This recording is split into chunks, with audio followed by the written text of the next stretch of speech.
नमस्कार, मैं डॉक्टर आशुतोष गुप्ता अपने पॉडकास्ट पर आपका हार्दिक स्वागत करता हूँ। यह पॉडकास्ट छात्रों को नई जानकारी, नवीन घटनाक्रम, चुनौतियाँ एवं उनके उत्साहवर्धन के लिए विषय पारंगत एवं विशेषज्ञों के साक्षात्कार को उपलब्ध कराने का प्रयास करता है। हमारा प्रयास रहेगा कि जो छात्र छोटे शहर एवं कॉलेजों से आते हैं और जिन्होंने अपनी मेहनत एवं लगन से देश विदेश के बड़े शैक्षणिक संस्थानों जैसे कि आईआईटी, आईसर आदि से शिक्षा प्राप्त की है या कर रहे हैं, उनको उस रास्तों पर चल रहे आने वाले छात्रों से उनका परिचय कराएं, जिससे उन इच्छुक छात्रों को अपनी तैयारी करने का सही मौका मिले। साथ में शिक्षा के क्षेत्र में अपना नाम कमा चुके विभिन्न प्रोफेसरों एवं वैज्ञानिकों का भी साक्षात्कार करने का हम प्रयास करेंगे, जिससे विज्ञान के क्षेत्र में हो रहे नवीन गतिविधियों का पता चल सके। हम आशा करते हैं कि हमारा ये प्रयास बच्चों में नया आत्मविश्वास एवं ऊर्जा प्रदान करेगा। प्रथम एपिसोड की शुरुआत हम श्री अश्विनी कुमार से कर रहे हैं। अश्विनी उदय प्रताप कॉलेज वाराणसी से बीएससी किए हैं और उसके बाद अत्यंत ही स्पर्धात्मक जैम परीक्षा को उत्तीर्ण कर आईआईटी गुवाहाटी से एमएससी केमिस्ट्री किए।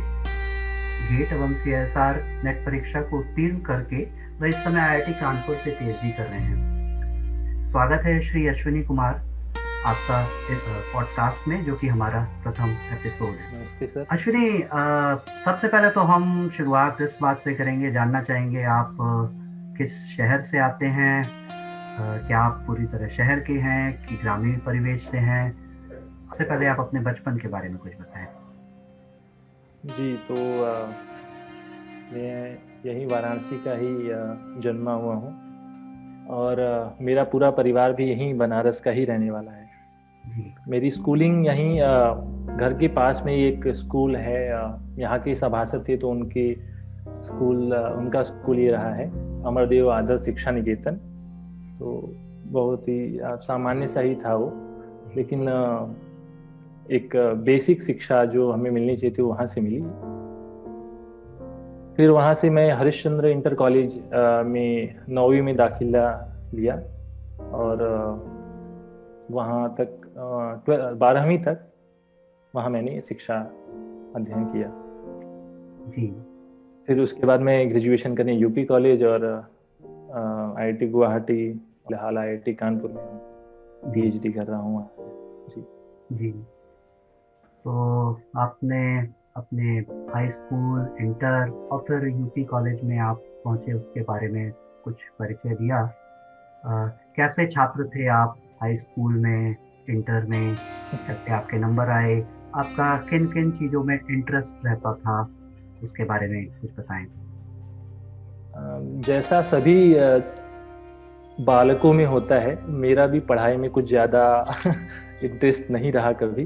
कभी भी मैं इसमें दिलचस्पी नहीं लेता था, लेकिन मेरे घर वालों में मेरे जो बड़े भैया लोग हैं वो लोग काफ़ी पढ़े लिखे हैं। वो वो लोग भी इस समय दिल्ली, एक बड़े भाई साहब हैं जो कि दिल्ली के एक स्कूल में शिक्षक हैं। जी। तो वो हमेशा हमें प्रेरित करते थे पढ़ाई के लिए। तो जी। उनकी प्रेरणा से, मतलब न चाहते हुए भी न चाहते हुए भी हम उसमें लगे रहें और सीखते रहें। जी। तो जब मैं 10वीं में था तो मेरे नंबर लगभग 73% आई थिंक, या 73% के करीब जी। नंबर आए थे। जी। और स्कूल के बाकी लोग मुझसे काफ़ी अच्छा रिजल्ट ले आए थे, तो मुझे ऐसा लगता था कि मैं काफ़ी एवरेज हूँ। हम्म। फिर 12वीं में गया, 12वीं में भी ऐसा ही नंबर था। जी। और जब मैं यूपी कॉलेज में दाखिला लेने वाला था, उस समय एक अजीब वाकया ये हुआ कि मेरे बड़े भाई साहब वेद प्रकाश जी, जी। वो जब चेक कर रहे थे कि मेरा कहीं एडमिशन हो रहा है कि नहीं, तो उन्होंने देखा कि मेरा बीएचयू में भी नहीं हो पाया। मैंने एंट्रेंस एग्ज़ाम वहाँ दिया था, वहाँ पर मेरा सिलेक्शन नहीं हुआ। यूपी कॉलेज में भी वो जब चेक कर रहे थे तो वो मेरा नाम ढूंढ ही नहीं पाए। हम्म, तो मेरे घर पे मेरे पिताजी बोलने लगे कि ठीक है, अब तुम बस टीवी देखो और क्रिकेट खेलो। अब तुम्हारे लिए पढ़ाई नहीं है, अब तुम बस यही 2 काम करो। लेकिन फिर बाद में उन्हें पता चला कि वो गलती से भूल गए थे मेरा नाम देखना। वो सर्च सही से नहीं कर पाए। फिर बाद में उन्हें जब मिला, जी। तो काफ़ी खुशी हुई कि चलो कहीं तो दाखिला मिल रहा है अभी। तो हाई तो इस स्कूल प्रकार और इंटर आपका यूपी बोर्ड से था। जी, तो यूपी बोर्ड। यूपी कॉलेज जब आप आए तो आपने महसूस किया होगा कि शिक्षा का स्तर जो है, माध्यम जो है, वो आपको अब लग रहा होगा कि अंग्रेजी माध्यम से हो रहा है। हालांकि टीचर और बाकी सब लोग हिंदी में ही वार्तालाप करते हुए दिख रहे होंगे, लेकिन पढ़ाई ऐसा लगा होगा कि अब इंग्लिश में आ गई। तो कैसा वो ट्रांजिशन आपके लिए कैसा रहा? हाँ सर, ये सच में 1 साल, लगभग 1 साल देखा जाए, जो पहला फर्स्ट ईयर है उसमें मेरी पढ़ाई ठीक से नहीं हुई है। मैं चीज़ों को ठीक से समझ ही नहीं पा रहा था। हम्म, शुरू के 2-3 महीने तो बिल्कुल एकदम, सर कोई टीचर अगर मुझे पढ़ा रहा है तो वो क्या बोल रहा है मुझे बिल्कुल भी नहीं पता चल रहा है। इतना मैं इंग्लिश में इतना गया गुजरा था। लेकिन धीरे-धीरे उसमें लगा रहा। साथ में कुछ दोस्त लोग थे, उनके संग हमारी ग्रुप स्टडी वगैरह होती रही। तो धीरे-धीरे सीखा है इसमें। लेकिन हाँ, ये तो सही बात है कि जो यूपी बोर्ड से आते हैं और फिर उनके सामने सारी पढ़ाई इंग्लिश में हो जाती है, तो थोड़ी समस्या तो रहती है। अपने परिवार के बारे में बताएं, जैसा आपने बताया भाई साहब के बारे में बताया, पिताजी के, कैसा घर का परिवेश? आपकी बातों से मैं समझ पा रहा हूँ कि शिक्षा के लिए एक प्रायोरिटी रही है, उसके लिए पिताजी काफ़ी सीरियस रहे हैं। उसके अतिरिक्त भी अगर जी, आप कुछ जी। और बताना चाहें। जी, तो मेरे यहाँ हम लोग 6 भाई हैं। जी। और तो जो 2 बड़े भाई हैं वो यहीं पढ़ाई कर रहे थे, लेकिन घर की आर्थिक स्थिति बहुत ही खराब थी, तो वो लोग उतनी पढ़ाई नहीं कर पाए। 12वीं तक दोनों लोगों ने पढ़ाई की और उसके बाद उन्होंने अपनी शिक्षा छोड़ दी। फिर घर के गृहस्थी, मतलब जी, खर्चे जिम्मेदारी। उठाना वगैरह करना, जी। तो इन सब में लग गए। लेकिन जो मेरे तीसरे नंबर के भैया, उनको मेरे पिताजी ने, जी। क्योंकि आर्थिक स्थिति अच्छी नहीं थी, उन्होंने बड़े भैया को गुरुकुल में भेजा। अच्छा। और वो गुरुकुल मध्य प्रदेश के होशंगाबाद जिले में है। अच्छा। जी, हम्म, तो क्योंकि आर्थिक स्थिति अच्छी थी नहीं, और जी। यहाँ पर उनकी पढ़ाई लिखाई अच्छे से हो नहीं पाती, क्योंकि हम्म, यहाँ वाराणसी में जिस जगह मैं रहता हूँ वो पहले उस समय एकदम ग्रामीण इलाका रहता था, तो यहाँ पर पढ़ाई को लोग प्रायोरिटी कभी नहीं देते थे। जी। और पिताजी ये चाहते थे कि बच्चे पढ़ें, हम्म, तो उन्होंने वहाँ मध्य प्रदेश में भेज दिया। अच्छा। फिर उसके बाद उनसे जो छोटे भाई हैं, जी। वो भी उनके संग हैं कुछ अच्छा। साल बाद। तो उन हम्म, दोनों लोगों ने गुरुकुल में पढ़ाई की।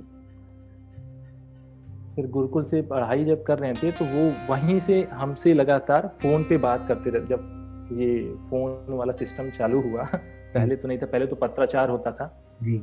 लेकिन जब फ़ोन से के माध्यम से और ऐसे हम बातचीत करते थे, तो हमेशा ये पूछते रहते थे कैसी पढ़ाई चल रही है, क्या हम्म, हो रहा है तुम्हारे साथ। हम्म, और जब मैं कोई परीक्षा दे के आता था, तो मुझे ये डर लगता था कि अगर मैंने ये प्रश्न छोड़ दिया है हम्म, और मुझसे भैया पूछेंगे तो मैं क्या जवाब दूंगा। हम्म, जी।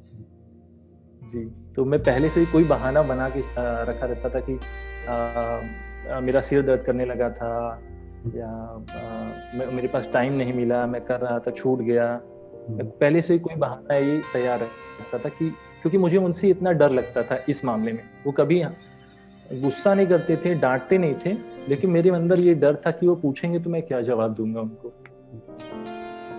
तो शायद ये डर ही था जिसकी वजह से मैं पढ़ता रहा, कोशिश करता रहा कि हर परीक्षा के जितने भी प्रश्न हैं सबको हल करके आऊं। एक उत्सुकता हुई जानने की कि आपके पिताजी को गुरुकुल के बारे में कैसे पता चला, और फिर किस तरह से जी। उन्होंने प्रयास किया कि आपके भाई लोगों को वहां भेज पाए? हाँ, मेरे पिताजी आर्य समाज से जुड़े हैं। अच्छा। तो एक बार आर्य समाज, उन्होंने ये कहानी मुझे बताई थी, तो मैं आपके संग साझा कर रहा हूँ। जी। एक बार ऐसा हुआ कि आर्य समाज की एक मीटिंग हो रही थी, हम्म। तो उसमें सभी बड़े-बड़े वहाँ आर्य समाज के पदाधिकारी और वहाँ के सदस्य जुटे हुए थे। पिताजी भी थे उसमें। तो ये लगभग सन 79 की बात है, 79 की। हम्म।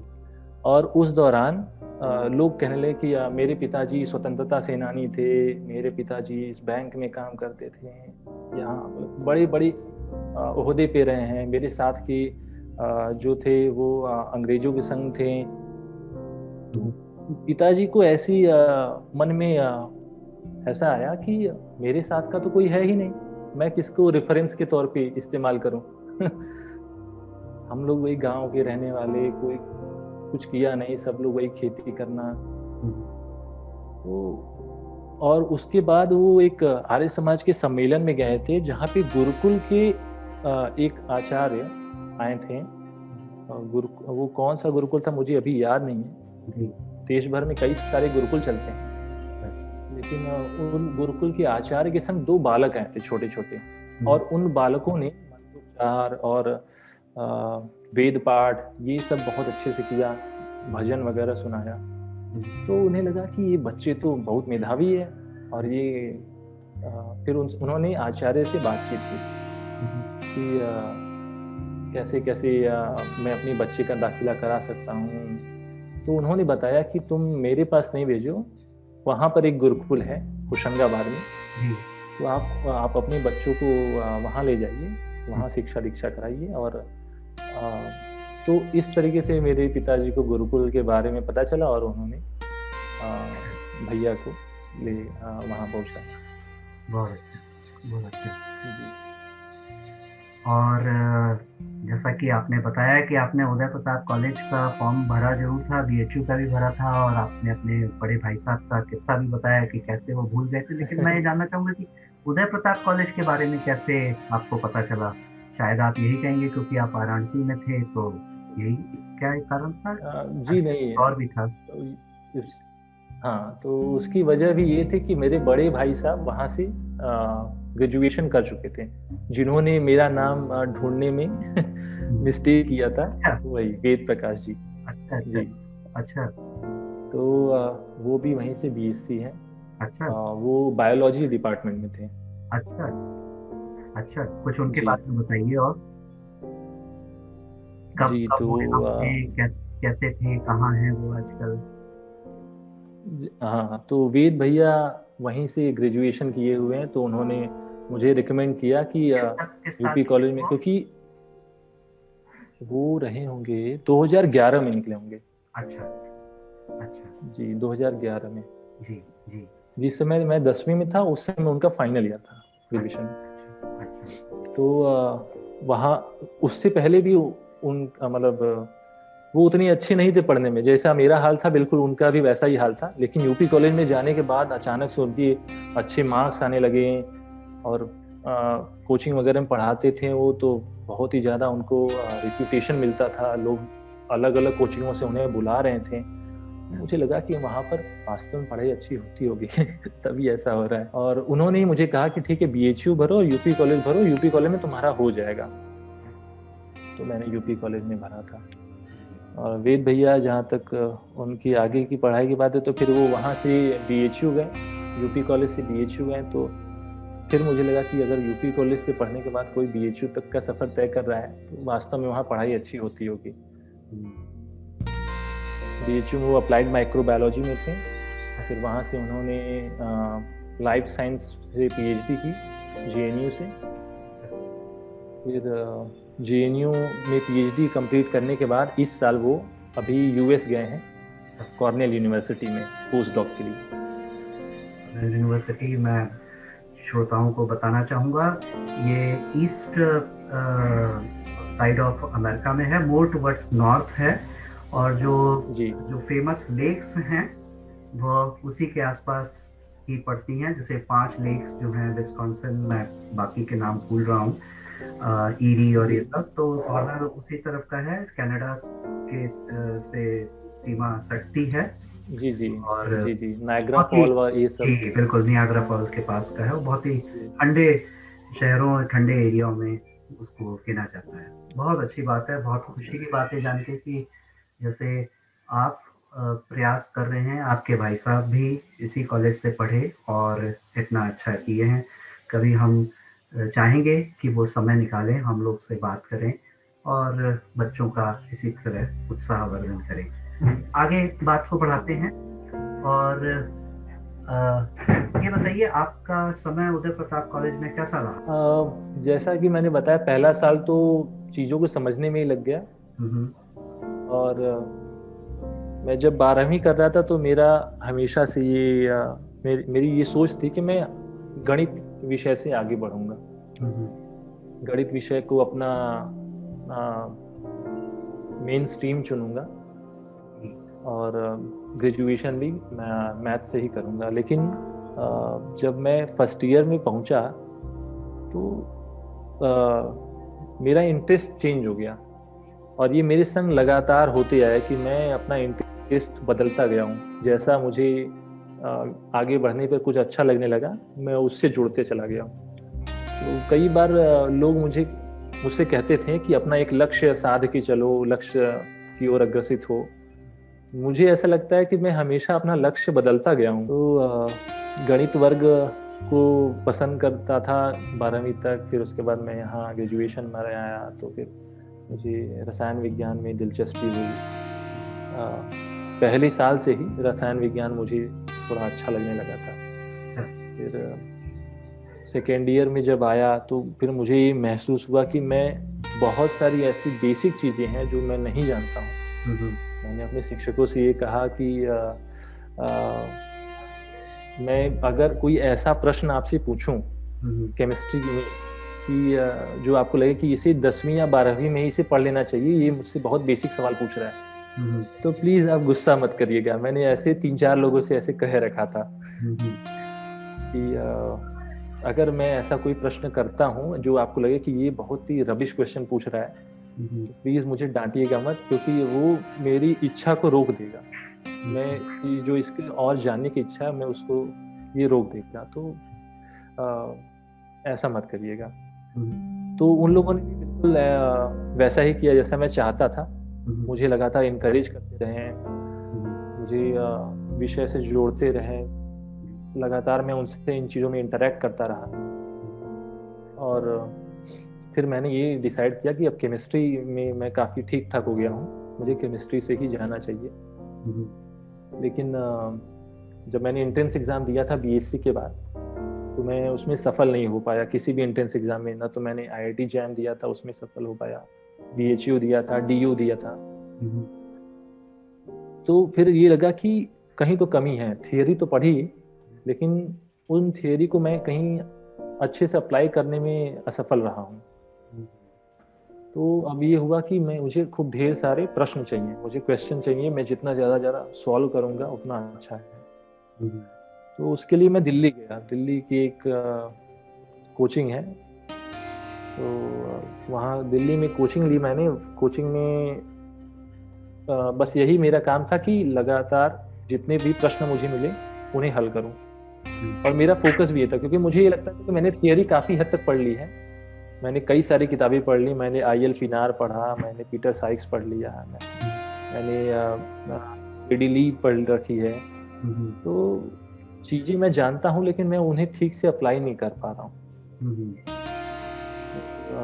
इस तरीके से फिर मैंने अपनी तैयारी की। काफ़ी क्वेश्चन आंसर वगैरह जहाँ भी मिलता था मैं हमेशा ढूंढता था। मैं मतलब इतनी ज़्यादा जिज्ञासा हो रखी थी मुझे प्रश्नों की, कहीं भी कुछ भी मिल जाए मुझे।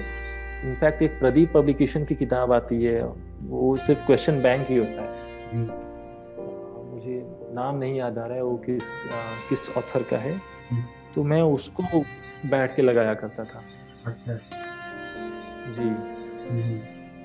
तो फिर मैंने आईआईटी जैम का एग्ज़ाम दिया, और खुशकिस्मती से मुझे आईआईटी गुवाहाटी जैसी संस्था में पढ़ने का सौभाग्य मिला।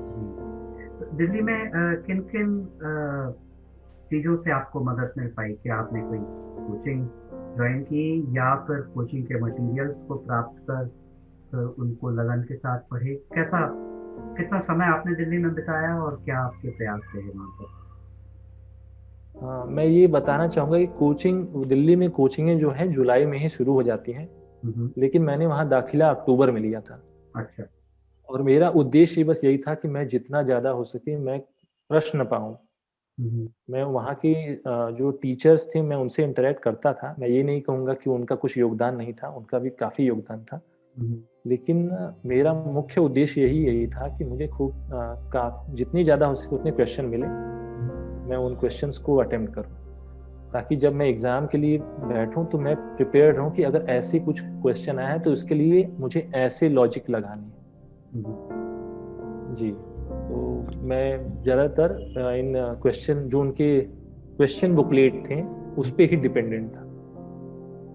मैं यहाँ पर ये पूछना चाहूँगा कि क्या आप ये बताना चाहेंगे कि अगर कोई छात्र दिल्ली जा सकने में असमर्थ हो, अब वो कोई भी जी, तरह की चुनौती हो सकती है, तो क्या वो बिल्कुल। वाराणसी में रहते हुए भी इन जैसे कॉम्पिटिटिव एग्जाम को क्लियर कर सकता है बिना दिल्ली गए हुए? जी, जहाँ तक क्लियर करने वाली बात है, जैम बहुत ही ज़्यादा डिफ़िकल्ट एग्ज़ाम नहीं है। कट ऑफ पार करना बहुत ही आसान है, क्वालीफ़ाई करना काफ़ी आसान है। हम्म। लेकिन आईआईटी जैसी संस्था में दाखिला लेना है तो आपको एक अच्छा स्कोर चाहिए होगा, अच्छे मार्क्स आपको लाने पड़ेंगे। हम्म। तो उसके लिए अब सेल्फ स्टडी तो चाहिए ही ऑब्वियसली, जी। लेकिन अगर कोई आपको यहीं पे गाइड करने वाला मिल जाए या फिर क्योंकि मैंने देखा है यहाँ बीएचयू के जितने स्टूडेंट्स थे या जो मेरे कुछ दोस्त बने गुवाहाटी में जाने के बाद, हम्म। तो उन लोगों ने ऐसा कुछ किसी कोचिंग वोचिंग से पढ़ाई नहीं की थी। वो जी। सिर्फ अपनी जो सिलेबस थे उसी को पढ़ रहे थे, जो किताबें थी जैसे ऑर्गेनिक के लिए क्लेडेन हो गई, हम्म। क्योंकि क्लेडेन मैं ये कहूँगा कि उसमें जितने भी बेसिक रिएक्शंस है ना सबके एग्जाम्पल दे रखे हैं। हम्म। तो उन लोगों ने ये किताबें पढ़ी थी और वहाँ के जो टीचर्स हैं वहाँ वो इन चीज़ों पे फोकस करते थे कि बच्चे अच्छी किताबें पढ़ें हमेशा। हम्म। जैसे क्लेडन हो गई, पीवाई ब्रूस हो गया, ठीक है, ऑर्गेनिक के पीवाई ब्रूस। जी। तो मुझे भी ये लगता है कि अगर ये किताबें लोग पढ़ रहे हैं हम्म। और साथ में प्रैक्टिस काफ़ी करते हैं तो दाखिला आसानी से हो सकता है। तो दिल्ली में क्या इसके अतिरिक्त ऐसा भी लगता है कि वहाँ माहौल आपको मिल पाता है, उसी तरह के बच्चे उसी तैयारी के लिए आ रहे होते, तो क्या उसका फर्क पड़ता है? मैं ये कहना चाह रहा हूँ कि क्या वाराणसी में भी अगर बच्चे अपना एक ग्रुप बना लें और लगातार एक दूसरे का टेस्ट लेते रहें, इस तरह से चीजें करें, तो क्या सफलता की संभावनाएं हैं? जी बिल्कुल। हम्म। इससे बेहतर कुछ और हो नहीं सकता। इनफैक्ट अगर वो लोग ग्रुप बना के एक दूसरे के संग ये अपने मटेरियल साझा करें, अपने प्रश्न एक दूसरे से पूछें, हो सकता है एक को नहीं है दूसरे को है, जी। तो ये आसानी से हो सकता है। इसमें बहुत मदद मिलेगी। अक्सर मेरे पास और हम शिक्षकों के पास बच्चे आते हैं और पूछते हैं कि जैम के लिए कुछ किताबें बता दीजिए, और मैं मेरा ये उसमें यही माफ़ रहता है। कीजिएगा, मैं आपको जी। इंटरप्ट कर रहा हूँ। जैम के लिए कोई ऐसी स्पेसिफिक किताबें नहीं हैं जी। और अगर हम उन स्पेसिफिक किताबों के संग जाएंगे तो आप कहीं ना कहीं अपना समय व्यर्थ कर रहे हैं। बहुत अच्छा। जी। तो तो मैं ये कहूँगा कि आप अपनी इन जो बेसिक किताबें हैं उन पे फोकस रहिए। हम्म। ऑर्गेनिक के लिए क्लेडेन बहुत ही अच्छी किताब है, हम्म। आप प्लीज़ उसे पढ़िए। हम्म। और इनऑर्गेनिक के उसमें लिए। सभी जी। जी, इनऑर्गेनिक के लिए मैं कहूँगा। आप कुछ क्लेटन क्या बता रहे थे? और जी, तो क्लेडेन में बहुत सारा एग्जाम्पल दिया दे रखा है कैसे कैसे अटेम्प्ट करना है हम क्वेश्चन को। हम्म। तो क्लेडेन काफ़ी हेल्पफुल रहा है मेरे लिए। अच्छा। इनफैक्ट मैं जब एमएससी में था तब भी मैं उसको हमेशा अपनी मेन टेक्स्ट बुक की तरह इस्तेमाल करता था। अच्छा। जी। और इनऑर्गेनिक और फिजिकल के लिए कुछ बताइए। जी, फिजिकल के लिए मैंने पूरी शर्मा पठानिया पढ़ी है। इनफैक्ट मैं सीएसआईआर नेट के लिए भी उस किताब को रिकमेंड करूँगा कि वो अच्छा। बहुत अच्छी किताब है, पूरी शर्मा पठानिया। और अगर किसी फॉरेन राइटर का की किताबें देखनी है तो काइनेटिक्स के लिए मैं ये रिकमेंड करूँगा लैंडलर अच्छा। हाँ, लैंडलर नेडलर। या जी। हम्म। लेडलर या लेडलर। तो काइनेटिक्स के लिए लेडलर की किताब काफ़ी अच्छी है। जी। और एटकिंस तो है ही, फिजिकल के लिए। जी। पीटर एटकिंस जी, जी। फिजिकल के लिए।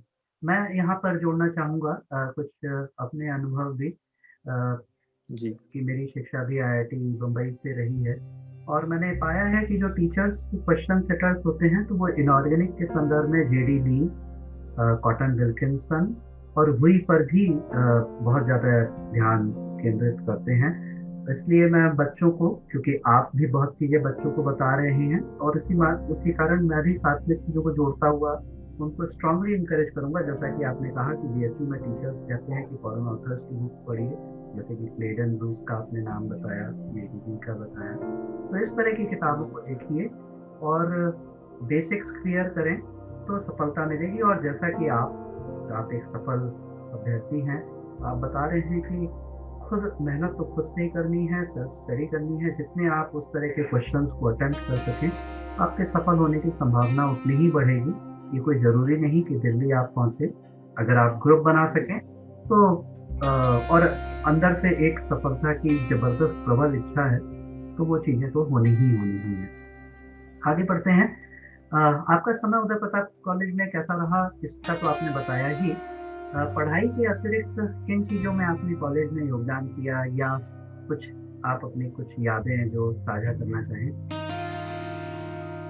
जी। तो उदय प्रताप कॉलेज में मुझे एक चीज़ बहुत अच्छी लगी कि वहाँ पर केमिस्ट्री डिपार्टमेंट हर साल एक वर्कशॉप और सेमिनार ऑर्गेनाइज करता रहता था। तो उसमें हमें नए नए जो बड़े बड़े प्रतिष्ठित संस्थान हैं वहाँ के प्रोफेसरों से, वहाँ के साइंटिस्ट से हमें इंटरेक्ट करने का मौका मिलता था। इनफैक्ट उदय प्रताप कॉलेज में के केमिस्ट्री डिपार्टमेंट में 2 बार ऐसा मेरे सामने हुआ है कि एक साइंटिस्ट थे लॉबर ऑफ यूनिवर्सिटी के, रिमंड जोन्स। हाँ, हाँ, लब्रो के। जी, जी, जी, जी, बिल्कुल सही कहा जी। आपने, लब्रो के थे। तो जी, प्रोफेसर ग्रेट ग्रेट रेमंड दोस्त। जोन्स आए थे।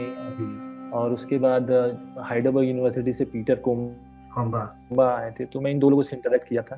जी। जी। और उसके अलावा जेएनसीएसआर जैसे प्रतिष्ठित संस्थान से प्रोफेसर एस पति आए थे। जी। जी। मेरे जहाँ से मैं अभी पीएचडी कर रहा हूँ, एम के गोराई आए थे, प्रोफेसर एम के गोराई। जी। जी। तो इन लोगों से इंटरेक्ट करने के बाद लगता था कि वहाँ पे कितना अच्छा रिसर्च होता होगा। ये लोग जो चीज़ें बता रहे हैं ये लोग खुद कर रहे हैं, जी। या कुछ लोग रेफरेंस दे रहे हैं, जैसा काम हो रखा है। जी। तो इन चीज़ों को भी देख के बहुत जिज्ञासा होती थी केमिस्ट्री को और पढ़ने की। जी। फिर उसके बाद जब हम लोग तीसरे वर्ष में थे जी। तो एक कैंपेन चला था हमारे कॉलेज में, जी। सफाई अभियान। जी।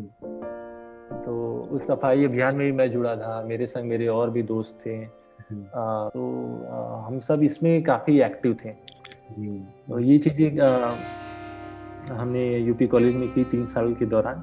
जी। नहीं, वो जी। मुझे और यूपी ध्यान है कॉलेज कि में आप लोगों ने बड़ा अच्छा उसमें कंट्रीब्यूशन किया था, पोस्टर्स बनाए गए थे जगह-जगह। जी जी बिल्कुल आप बिल्कुल बिल्कुल। को, और वो एक इतना अच्छा माहौल हो गया था कि वो 2-3 साल तक वो सिलसिला बरकरार रहा। और वो एज़ अ टीचर भी हम सारे टीचर्स ने बहुत एन्जॉय किया। सबको बहुत अच्छा लगता था कि इस तरह की पहल बच्चों द्वारा की जा रही है, जिसमें आपने एक प्रमुख भूमिका भी निभाई थी। बहुत अच्छी बात थी। इसके अलावा और कुछ आप बताना चाहें? जी। और जब सफाई अभियान का ये हिस्सा था उस समय कि जी। हमने सबके बाजू पे ग्रीन रिबन बांधा था। हाँ, बहुत अच्छा। जी। जी। जी। तो हुँ। वो एक अच्छी यादें हैं। हुँ। हुँ। बहुत अच्छा। तो जैम के बारे में आपको कैसे पता चला था? क्या अपने भाई साहब के माध्यम से चीज़ें पता चली, या समय के साथ ही पता चल गई कॉलेज में रहते हुए? जी नहीं, कॉलेज में ही मुझे पता चला, और मुझे जैम के बारे में भी तीसरे वर्ष में पता चला। अच्छा। जब मैं अपने बीएससी के तीसरे वर्ष में था, तो उस समय मुझे पता चला कि आईआईटी में एमएससी भी होता है। उसी समय मुझे ये पता चला। तो उससे पहले मैं ये सोचता था कि आईआईटी जैसी संस्था बीटेक एमटेक कराती है, और पीएचडी के भी कुछ लोग रहते हैं हायर रिसर्च करने के लिए। लेकिन मुझे ये बिल्कुल भी नहीं आइडिया था कि यहाँ पर एमएससी भी होता है। और तो मुझे पता चला, पहले मैंने आपका वेबसाइट देखा, तो उसमें पता चला कि आप आईआईटी बॉम्बे से हैं। आईआईटी एमएससी भी कराती है। तो उसके बाद फिर मैंने ये सब चीज़ें थोड़ी सर्च करना चालू किया, तो उसमें पता चला कि हाँ, एक परीक्षा होती है। फिर मैंने इसके लिए अप्लाई किया था। आपने जी, तो इसलिए इसका एक कारण था कि मैं इसी वजह से जो अटेम्प्ट दिया था बीएससी के बाद ही, उसमें मैं असफल रहा, क्योंकि मुझे बहुत देर से इसके बारे में पता चला। मैं उतनी अच्छी तैयारी नहीं कर पाया था। आपने हमें बताया कि कैसे जैम की आपने तैयारी की थी, और आपने बहुत सी चीज़ें अपने जूनियरों को सलाह दी है, बुक्स के बारे में बताया है। अब मैं जानना चाहूँगा, आईआईटी गुवाहाटी तक का सफ़र कैसा रहा? आपके जैम में क्या पोजीशन थी जिसके कारण आपको आईआईटी गुवाहाटी में दाखिला मिला, और वहाँ पहुँचकर कैसा लगा? तो मैंने जब जैम का एग्ज़ाम दिया था, तो मेरी 530 रैंक थी, और उस पर मुझे आईआईटी गुवाहाटी मिला था दाखिले की। उसमें मैंने दाखिला लिया, और एकदम डिफरेंट कल्चर, मतलब यूपी कॉलेज से आईआईटी गुवाहाटी का। वहाँ लोग एकदम नई नई चीज़ें, जैसे लैब्स हैं, लैब्स में हम नए अपरेटस देखने को मिल रहे हैं, कुछ नए इलेक्ट्रॉनिक डिवाइसेस देखने को मिल रहे हैं। और बीएससी में जैसे मैं था, तो यहाँ पर मुझे कुछ अपने यहाँ वो अभी फैसिलिटी नहीं है इंस्ट्रूमेंट्स की। तो वहाँ जाने के बाद जो हम सुनते थे कि एनएमआर क्या होता है, या यूवी और आईआर तो अभी है शायद यूपी कॉलेज में, लेकिन हम लोग को वहाँ पर डिफरेंट इंस्ट्रूमेंट्स देखने को मिले। तो ये चीज़ें उत्साहित कर रही थी हमें। फिर हॉस्टल लाइफ भी जीने का मौका मिला वहाँ पर, तो वो भी एक चीज़ रही। जी। हॉस्टल में कैसा लगा आपको? हॉस्टल में अभी मैं कैसे बताऊं, हॉस्टल में ये एक मूवी है छिछोरे, तो बिल्कुल वैसे ही चीजें रहती हैं हॉस्टल में, मैं ये कहूँगा। बिल्कुल। तो वहाँ की शिक्षा कैसे अलग लगी आपको? क्या यूपी कॉलेज में आपकी शिक्षा रही, उसके बाद आप वहाँ पहुँचते हैं, तो टीचरों के साथ इंटरेक्शन कैसे रहा? उनसे बात करने का माध्यम क्या हुआ? क्योंकि मुझे लगता है शायद माध्यम भी कुछ बदल गया होगा टीचरों से बात करने का। और क्योंकि वहाँ पर इतने अलग अलग प्रांत से, देश के अलग अलग जगहों से लोग आए होते हैं, तो कई बार तो आपको अपने साथ के दोस्तों से भी बात करने में, मुझे लगता है, हिंदी के अतिरिक्त किसी और माध्यम का इस्तेमाल करना पड़ता रहा होगा। उन सब के बारे में बताइए। तो इसमें मैं ये कहूँगा, गुवाहाटी नॉर्थ ईस्ट एरिया है, बंगाल से काफ़ी नज़दीक में है। तो जितने भी बंगाल के एस्पिरेंट रहते हैं जो क्वालिफाई करते हैं इस एग्ज़ाम को, तो वो प्रेफर करते हैं आईआईटी खड़गपुर या आईआईटी गुवाहाटी, क्योंकि दोनों नज़दीक ही हैं। तो ज़्यादातर लोग जो मेरे साथ के थे, उसमें बंगाल के काफ़ी साथी थे, और एक साथी केरला की भी रही हैं। पढ़ाई के मामले में ये कहूँगा कि वहाँ पर रीसेंट डेवलपमेंट्स को लोग प्रेफरेंस देते हैं। कोई भी फील्ड है तो उसमें कुछ रीसेंट काम चल रहा है, तो उसको लोग ज़रूर एक्सप्लेन करते हैं कि देखिए अभी 3 साल पहले, 4 साल पहले ऐसा कुछ हुआ है, ऐसा कोई मॉलिक्यूल डिज़ाइन किया गया है। और साथ में जैसे अपनी यूपी कॉलेज में अभी तक तो ऐसी कोई परंपरा नहीं है प्रोजेक्ट कराने की, लेकिन वहाँ पर एक सेमेस्टर रहता है जिसमें एमएससी स्टूडेंट्स प्रोजेक्ट करेगा, मतलब वो लैब में काम करेगा। वो बिल्कुल वो वैसे ही हम लोग ने वैसे ही काम किया जैसे एक पीएचडी स्कॉलर करते हैं। तो उनकी ये सोच रहती है कि हम आने वाली जनरेशन को प्रिपेयर करें इन चीज़ों के लिए, रिसर्च के लिए उनको और ज़्यादा प्रेरित करें कि रिसर्च में अपना कंट्रीब्यूशन दें।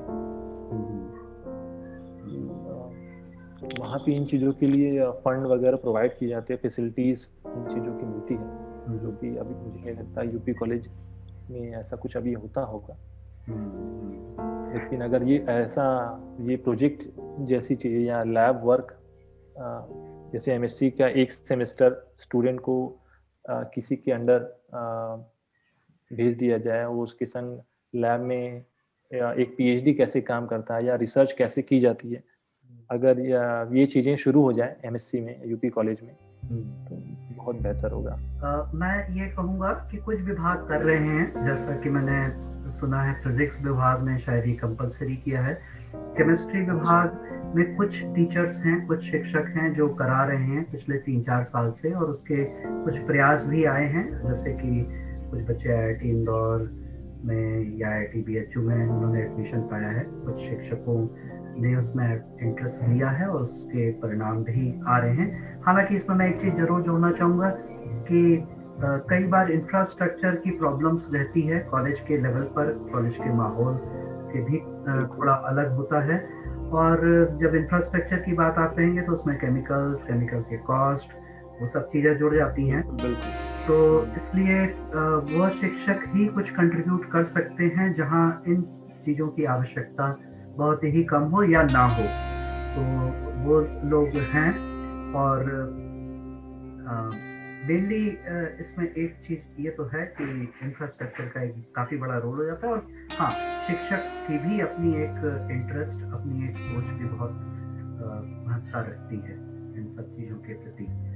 गुवाहाटी में कैसा वहाँ का माहौल रहता था, कैसा मतलब वहाँ का वेदर रहता था? और वहाँ पर मैंने सुना है, हालांकि मैं 2 बार गया हूँ, मैंने दर्शन भी किए हैं, कामाख्या मंदिर है। आप वहाँ पर या और गुवाहाटी के आसपास कहाँ कहीं जाने का मौका मिला? या क्योंकि मेरा निजी तौर पर मानना है कि जहाँ भी आप रहिए उसको आसपास खंगालने की कोशिश करिए। तो क्या आपको भी कुछ ऐसा इंटरेस्ट रहा, कुछ बताना चाहेंगे? जी, तो नॉर्थ ईस्ट बहुत ही ब्यूटीफुल एरिया है भारत का, बहुत ही ब्यूटीफुल पार्ट है, मतलब। और आपको नेचुरल ब्यूटी इतनी ज़्यादा देखने को मिलेगी ना, जैसे पास में नागालैंड है जहाँ पे जूकू वैली है, मेघालय फुल ऑफ ब्यूटी मैं उसको कहता हूँ, क्योंकि वहाँ पर बहुत अच्छे है। शिलोंग है और दाउकी रिवर है जो कि सबसे क्लीन रिवर मानी जाती है इंडिया की।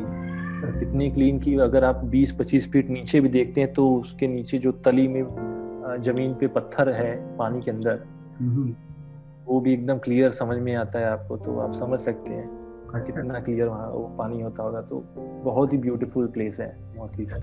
क्या जगह का नाम? और दाउकी रिवर।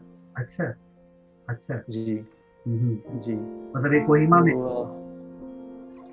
मेघालय में है, मेघालय और बांग्लादेश के बॉर्डर पे। जी, अच्छा, मेघालय में। अच्छा अच्छा अच्छा, जी जी। तो ये है। शिलोंग आपका फिर जाना होगा। हम अच्छा, शिलोंग आप गए जी कभी? जी जी जी, मैं शिलोंग गया, मैं फिर चेरापूंजी गया हूँ, मैं मासिन राम गया हूँ जहाँ पर सबसे ज्यादा वर्षा होती है। जी जी जी। और फिर हम गए थे, हाँ, जूकू वैली मैंने हम लोग नहीं जा पाए, हमारी कोशिश थी लेकिन हम नहीं जा पाए। और वहीं वहाँ से गैंगटोक और भूटान भी काफ़ी नज़दीक है, तो लोग यहाँ से एक्सप्लोर करने जाते हैं। हमारा प्रोजेक्ट चल रहा था लास्ट सेमेस्टर में, तो इसलिए पॉसिबल नहीं हो पाया, लेकिन हमारे कुछ साथी गए थे भूटान वगैरह भी। मैं यहाँ पर, आपने गैंगटॉक का नाम लिया तो मैं जोड़ना चाहूँगा कि मुझे मौका मिला था बहुत साल पहले दार्जिलिंग और गैंगटॉक जाने का। और गैंगटॉक की सबसे अच्छी चीज़ ये रही कि वहाँ आप चाइना बॉर्डर पर जा सकते हैं। मैं उस जगह का इस समय नाम सही से याद नहीं कर पा रहा हूँ, लेकिन उसमें बीच में एक लेक भी पड़ती है। और फाइनली हम लोग करीब 16,000 फीट के आसपास तक पहुँचते हैं, जहाँ पे चाइना के आपको सैनिक मिल जाएंगे। उनसे आप अच्छा हाथ मिला सकते हैं। और वो लोग अच्छा। क्या करते हैं कि इंडियन करेंसी को जो है वो आपसे मांगने की कोशिश करते हैं, कहते हैं हम आपको चाइनीज दे रहे हैं, तो इंडियन सोल्जर्स ही जो है बताने लगते हैं कि मत लीजिए, क्योंकि वो आपको नकली जो है वो अच्छा। दे रहा है अपना, और आपकी असली लेके उससे कुछ पैसा बना लेगा। और वहीं पर हमारी मुलाकात कुछ सैनिकों से हुई, जब हमने बताया कि हम वाराणसी से हैं, तो वो अच्छा गाजीपुर के अच्छा थे। और फिर वो अपने अच्छा। पोस्ट पे ले गए हम वाह। सबको, और खूब गरम गरम चाय पिलाई, बड़ा बहुत ठंड था। और तब महसूस होता है कि आप जब अपने शहर से, अपने गांव से जब दूर रहते हैं, और आप जब बस अपने शहर का ही नाम ले लेते हैं, तो लोग कितनी अच्छी केमिस्ट्री, बॉन्डिंग उस समय बन जाती है। और बिल्कुल बिल्कुल। केमिस्ट्री को समझना हो तो तब आप समझ पाते हैं कि कैसे एक नॉन बॉन्डिंग, कैसे एक नॉन कोवलेंट बॉन्ड इंटरेक्शन में तब्दील हो रहा होता है, और फिर उनके साथ जी संबंध बना बिल्कुल। रहे तो कैसे कैसे वो जो है अलग अलग स्वरूप में बॉन्ड्स के स्वरूप में मतलब बन सकते हैं। तो क्या जी। आईआईटी गुवाहाटी में रहते हुए आपने फिर एमएससी के बाद जॉब या फिर विदेश जाने का क्या, फिर आगे की क्या आपकी सोच रही? हाँ, तो आईआईटी गुवाहाटी से पास करने के बाद मैंने कुछ जगह इंटरव्यू दिए थे, हम्म, जिसमें से एक आईआईटी गुवाहाटी भी था पीएचडी के लिए। हम्म, पीएचडी के लिए इंटरव्यू देने में फिर वहाँ मेरा सिलेक्शन हो गया था। हम्म, लेकिन मेरी इच्छा थी कि मैं फिर से गुवाहाटी में नहीं, मैं किसी और संस्थान पढ़ूँ, क्योंकि मैं हर जगह पे मतलब मैं अपने कैरियर को अलग अलग जगह पे देखना चाहता हूँ, अलग अलग नज़रिए से। हम्म, तो मैं ये सोच रहा था कि मैं विदेश जाऊं, हम्म, विदेश में जाके पीएचडी करूं, क्योंकि हमारे यहाँ से मेरे कुछ साथी गए हैं। हम्म, इसमें से एक साथी अभी कुछ दिनों पहले मिनेसोटा में पहुंची है, अच्छा। University of Minnesota US. हम्म, और कुछ लोग टेम्पल यूनिवर्सिटी में हैं, हम्म, कुछ ओहायो स्टेट में हैं। हम्म, तो ऐसे बड़े बड़े लोगों जगह पे लोग जा रहे थे, तो मुझे भी ऐसा लगा कि मैं भी ट्राई करता हूँ। हम्म। तो मैंने यूरोप में क्या ट्राई किया था कि बहुत सा। उसके लिए क्या आपको कुछ इम्तहान भी देने पड़ते हैं, जैसे टॉफल, जीआरई, कुछ बताना जी। चाहिए इसके बारे में? तो यूएस में जाने के लिए आपको दो एग्जाम देने होते हैं, एक होता है जीआरई, एक होता है इंग्लिश प्रोफिशिएंसी एग्जाम, जिसमें दो आते हैं, टोएफल या फिर आइल्स। हम्म, तो जीआरई तो कंपलसरी है यूएस जाने के लिए, क्योंकि वही फंड करती है। मैं अगर गलत नहीं हूँ तो शायद ऐसा ही कुछ है कि जीआरई ही फंड करती है। हाँ, जीआरई में जो अच्छा स्कोर रहता है उसके आधार पर जी यूनिवर्सिटी आपके सिलेक्शन करने में बहुत ज़्यादा बायस हो जाती है, क्योंकि मान के चलती है कि आप सबसे ज़्यादा योग्य हैं, तो वो एडमिशन जी होने में एक देने में बहुत बड़ा क्राइटेरिया रहता है। प्लस आपका एक अनुभव भी रहता है, जैसे आपने अगर एमएससी में प्रोजेक्ट किया है तो वो जी अनुभव, जी अगर पेपर आ गया तो और अच्छा। और प्लस आपके जो प्रोफेसर्स हैं एमएससी के, बीएससी के, उनकी जी रिकमेंडेशन जी भी जी, उनके काफ़ी अच्छी है। रिकमेंडेशन बिल्कुल। जी, जी, बिल्कुल बिल्कुल। जी। तो मैं भी कोशिश कर रहा था, क्योंकि यूरोप वगैरह में ऐसा था कि फॉर्म वॉर्म भरने का कोई कॉस्ट नहीं लगता था। हुँ, तो मैं हर जगह अप्लाई करता था, इनफैक्ट मैं पर्सनली भी कई सारे प्रोफेसर्स को ट्राई कर रहा था। हुँ, लेकिन मुझे रिस्पांस जो मिल रहा था वो उतना पॉजिटिव नहीं था मेरे लिए, क्योंकि लोग वहाँ के प्रोफेसर्स ऐसा कह रहे थे कि मेरे पास अभी फंड नहीं है, हुँ, या मेरे पास मेरे लैब में अभी स्पेस नहीं है, हुँ, तो आप नेक्स्ट ईयर अप्लाई करिए, हुँ, वगैरह वगैरह। लेकिन वो डायरेक्टली ऐसा नहीं बोल रहे थे कि मैं नहीं लूंगा तुम्हें। हुँ। तो ये चीज़ मुझे अच्छी लगी, कम से कम निगेटिव में थोड़ा तो पॉजिटिव है। हाँ, ऐसे ही चीज़ें बढ़ती हैं, और हर, जैसा कि आपने कहा कि अ, हर नेगेटिव से पॉज़िटिव की तरफ, मतलब हर असफलता एक सफलता का रास्ता खोलती है। तो अ, जी जो भी आपके अनुभव मिलते हैं वो आपकी अगली तैयारी के लिए उससे ज़्यादा आपको मदद मिल जाती है। और इस स्पिरिट जी में चीज़ों को देख के चलना चाहिए। हालाँकि मैं इसमें ये भी जोड़ना चाहूँगा, क्योंकि इस समय एक ग्लोबल रिसेशन जो चल रहा है पूरी दुनिया में, कोरोना से पहले ही स्थितियाँ काफ़ी बिल्कुल कठिन बिल्कुल। थी, और कोरोना के बाद तो स्थिति और भी ज़्यादा चुनौतीपूर्ण हो गई है। और यही कारण है कि फंडिंग जी हमारे ही देश में ही, देश के बाहर भी फंडिंग जो है वो कम होती चली जा रही है। तो प्रोफ़ेसर्स को भी जब फंड उनके पास नहीं रहता है, तो वो चाह कर भी अच्छे जी बच्चों को बुला सकने में अपनी असमर्थता ज़ाहिर करते हैं। जी। जी। तो तो आप जी। जब मैं तो उसके बाद आईआईटी गुवाहाटी से भी मैंने दाखिला नहीं लिया था। फिर मैं 6 महीना इन सब चीज़ों के लिए ट्राई करा था। मैंने आइल्स का एग्ज़ाम दिया था, जो कि इंग्लिश प्रोफिशिएंसी एग्ज़ाम है। तो उसको क्लियर किया मैंने। फिर एक यूनिवर्सिटी में मैंने एक वैकेंसी देखी थी जो कि मेरे फील्ड से रिलेटेड थी। मैंने वहाँ अप्लाई किया और उसने वहाँ की यूनिवर्सिटी ने काफ़ी इंटरेस्ट लिया।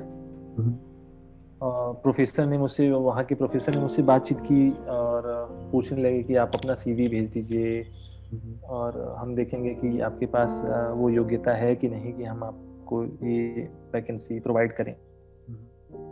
और फिर बाद में बात आई फंड की कि आपके पास कोई फेलोशिप है, आपके पास फंड वगैरह है, अगर है तो बताइए, फिर हम आपको लेने के लिए तैयार हैं। लेकिन मेरे पास उस समय कोई स्कॉलरशिप वगैरह जो होती हैं, कुछ फेलोशिप वगैरह प्रोवाइड की जाती है, जैसे कॉमनवेल्थ फेलोशिप हो गया या फिर चेविंग फेलोशिप हो गया, तो इन सब के लिए उस साल इंडियन स्टूडेंट्स एलिजिबल नहीं थे। तो मैं उन सब को भी अप्लाई नहीं कर पाया था। फिर मैंने सोचा कि टाइम ज़्यादा वेस्ट ना करना ज़्यादा सही होगा। मैंने आईआईटी कानपुर में फिर दाखिला लिया और वो मेरे लिए फ़ायदेमंद भी साबित हुआ। मैंने आपसे ये जानना चाहूँगा कि सर आपने जेआरएफ की तैयारी कैसे की? कैसे आप आईआईटी कानपुर में पहुँचे? उसके लिए क्या तैयारी करनी पड़ी? किन इम्तहानों को आपने क्लियर किया?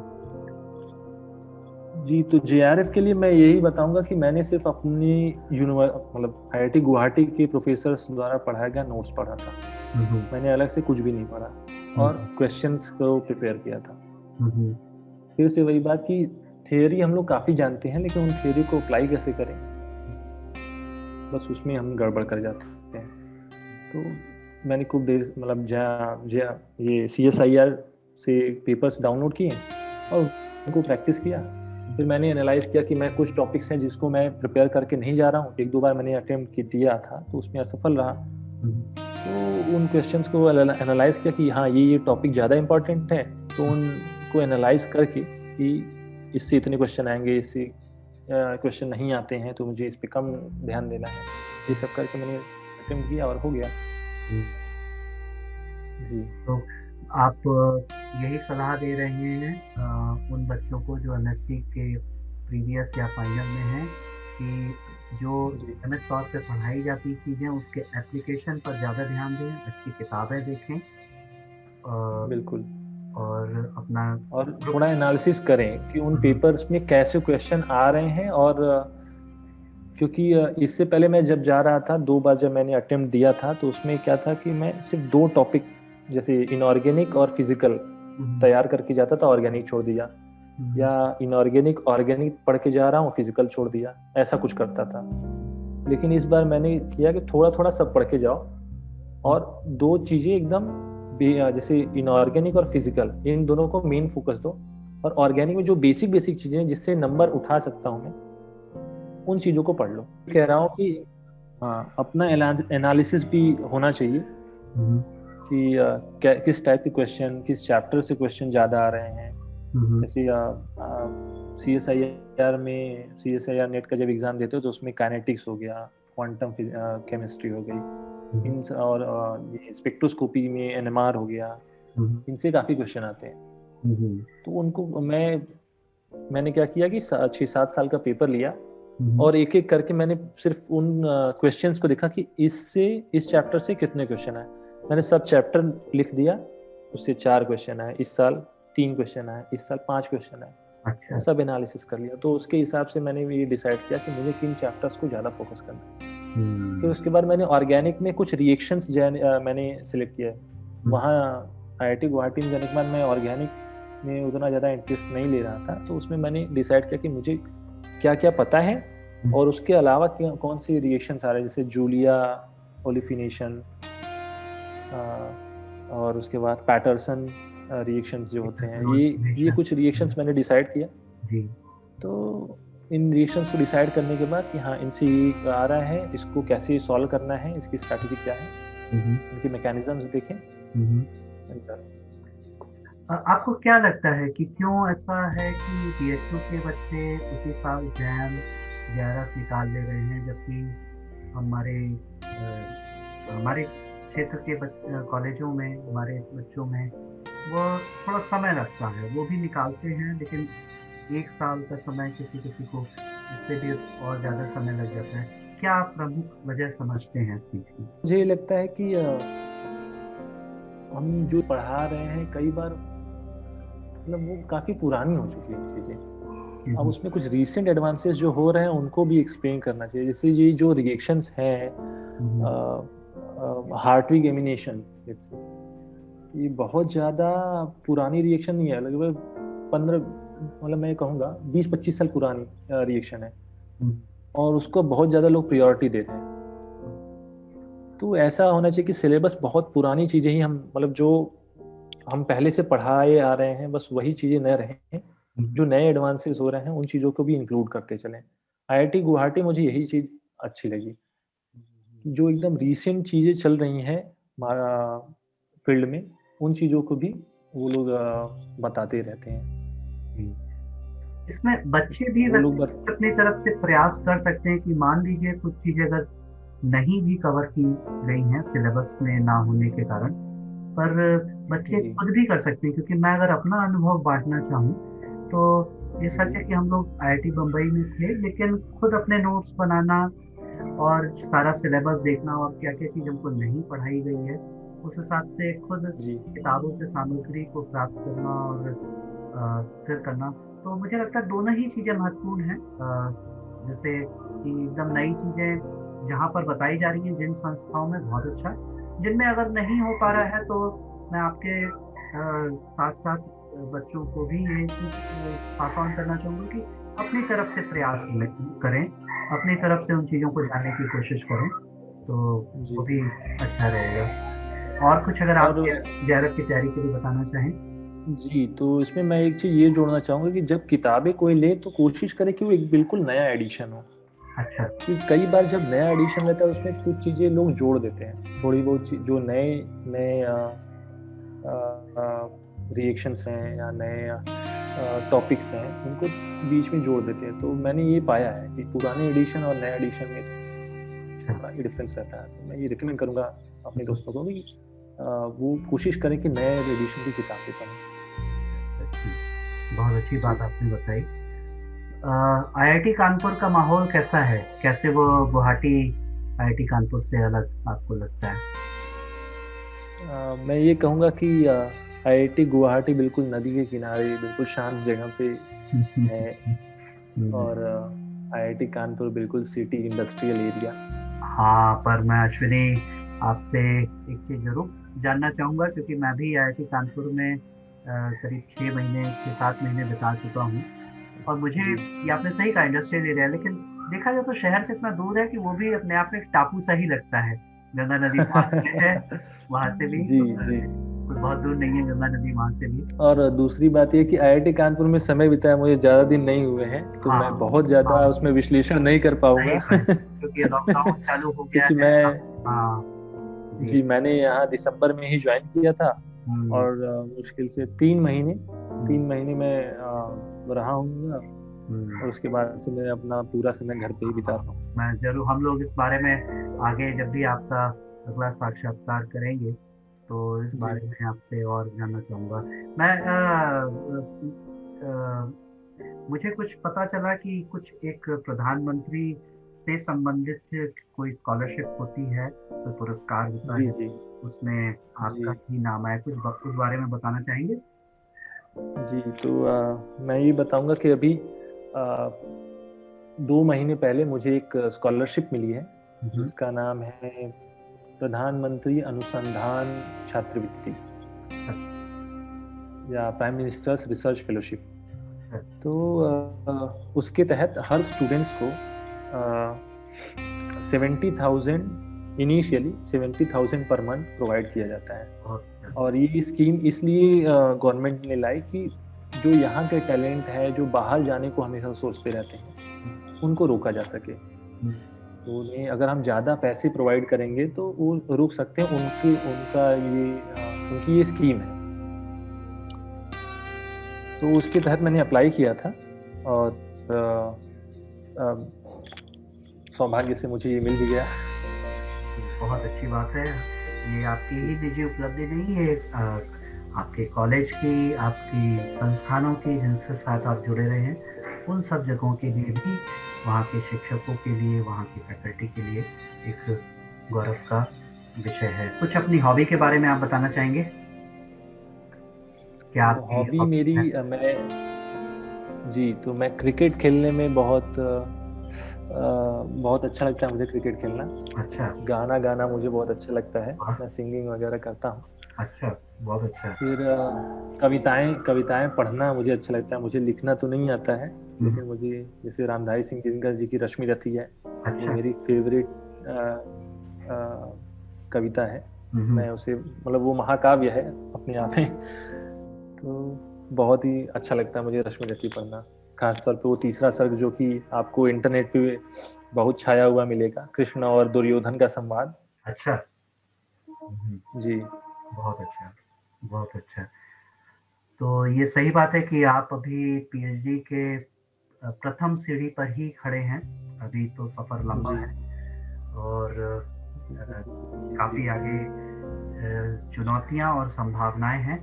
तब भी जानना चाहूँगा आगे के लिए आपने क्या सोचा है? आगे के लिए अभी यहाँ से एक्चुअली क्या है कि मैं जिन प्रोफेसर के अंडर ज्वाइन किया हूँ हुँ, वो बिल्कुल नई फैकल्टी है यहाँ आईआईटी कानपुर में। उनका नाम डॉक्टर रितिका गौतम है।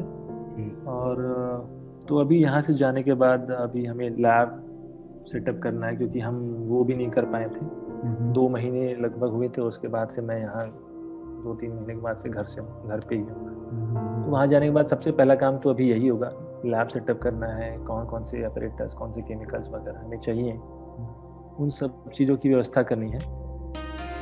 और मेरा जो वहाँ पर काम रहेगा, इतना अभी तक हम अपनी गाइड से डिस्कस कर पाए हैं, वो रहेगा anti can anti cancer activity check करने के लिए। हमें ऐसा मटेरियल बनाना है जिनकी जो कि कैंसर के लिए कैंसर को रोकने में मदद करे। मैं आशा करता हूँ कि समय के साथ जैसे-जैसे आप इस रास्ते पर और आगे बढ़ते जाएँगे, आप नई जानकारियाँ आप प्राप्त करेंगे और हम लोग जब भी फिर अगली बार आपसे बातचीत करेंगे, तो आप उस विषय पर हम लोग को और नई जानकारियाँ बताएँगे, हमें भी हमारा भी ज्ञान वृद्धि होगा।